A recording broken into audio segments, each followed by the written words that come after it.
You're going to have to go file on that one. Very high at that. First of all, let me just tell you what a pleasure and it's truly an honor for me to be here in your beautiful city of Laredo and back in Texas. I have a daughter who lives in Houston, and her and her husband have 3 little children, our grandchildren. So I get a chance to kind of do a double visit. But I'm here because of my dear friend. Congressman Hemingway is someone that we all respect, that we all know, and we call him our friend. Henry crosses both sides of the aisle very easily to talk to everybody in a very friendly Laredo way, if you know what I mean. And I think that makes it pretty special. To Mike and to all of you here at the holding community, God bless you. I'll say something about that later because it really touches me what you all have done, giving of yourself. I want to say something about the Border Patrol. I was able to see like 3 branches of Border Patrol working in conjunction, and it made such a difference to watch them, how they coordinate and the work that they do, that I would have never imagined how in-depth this is and how committed they must be to do this type of work. And also knowing what Laredo is, a strategic economic port for us. And I mean a land port for us. It's unbelievable. The amount of economic activity here. When I look at the trains, I looked at the trucks, I flew over, I was on the river to see what you all deal with on a day-to-day basis. In 2013, we did an immigration bill and the Senate passed it. I was part of that, and I come from West Virginia, one of the least diverse states in the nation. There's not a lot of mix, if you will.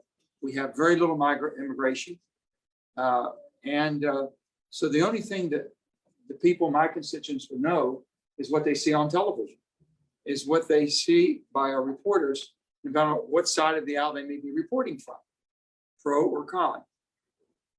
To see the human element and see it up close and personal, to be able to talk to people just a month ago that came here to Mike, to you all at the community center here, to see how that kind of changes their life and they feel so much safer. But they have said, and we're in talking to them, and Henry and I were talking to them and asking questions about how they came, how they got here, how much it cost to get here, bringing a little child, and everyone knows the rules. The criminal element knows the rules better than I think most of us in America know. They prey on that. That's their livelihood. And they're preying on human suffering, which is intolerable, should be to all of us.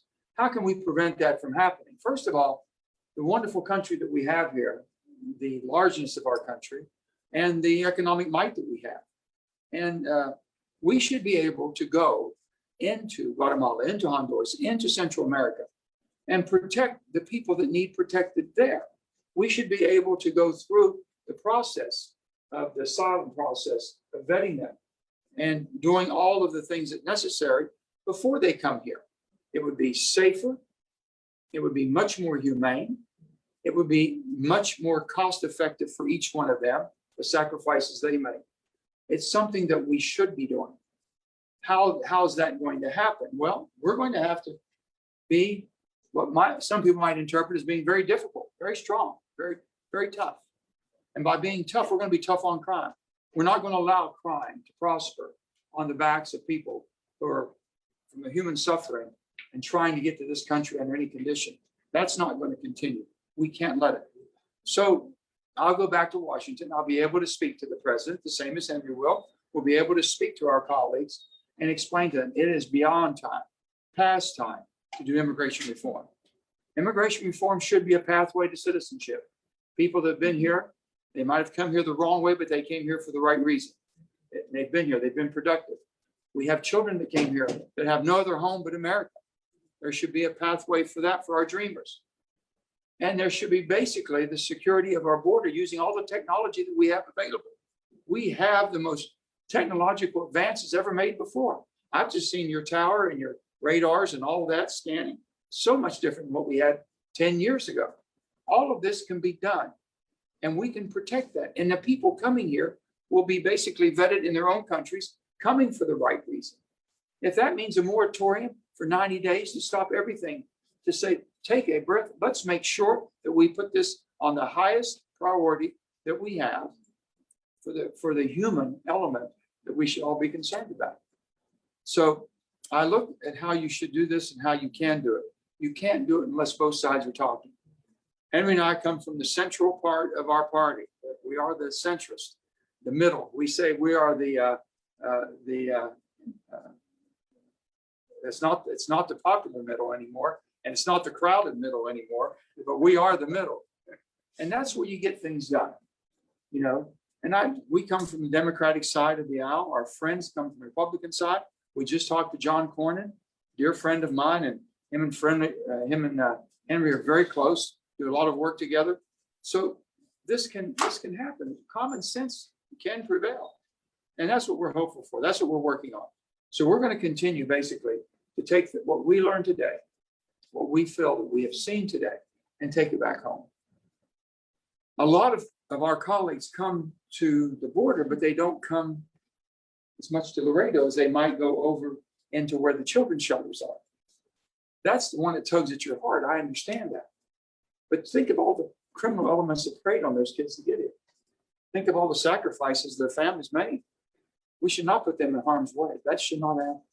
So we need to look at some of the pieces of legislation we've had and some of the rules we've had before that have worked, some that haven't worked, but in the long run, how do we protect people?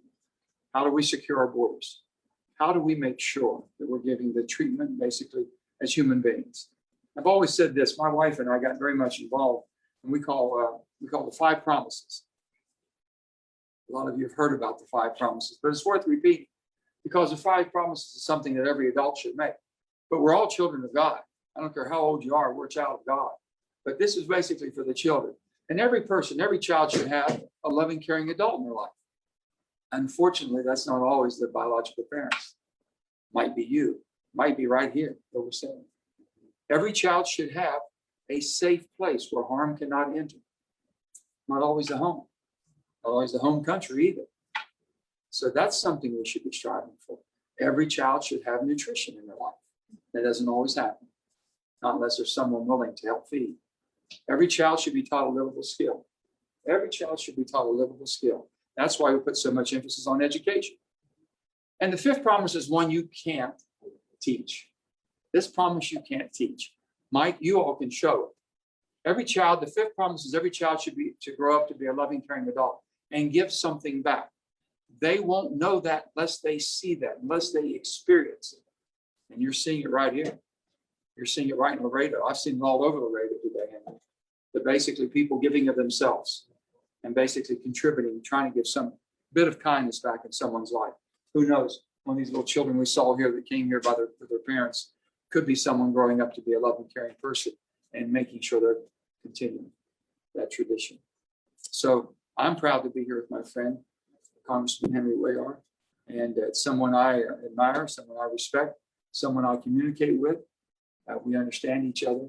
And now I can go back to the Senate because this is going to be something we're going to deal with, whether they want to deal with it or not. We did in 2013. We sent it over to the House. Henry was in the minority at that time. The majority party, being the Republican Party, didn't take the piece of legislation up, and it was a good piece of legislation. It really was. It had a pathway forward. It took care of dreamers, but also it secured our borders. And all those things need to be done to have a country such as ours. So with that, I want to say thank you all for allowing me to come. Thank you all for the hospitality today. I know what real tacos taste like now. I was just having limitations up until I got to Laredo, I can tell you. Anyway, it's just been a really, truly an educational opportunity, an eye-opener for me to understand it better. Words, as they say, pictures worth 1,000 words.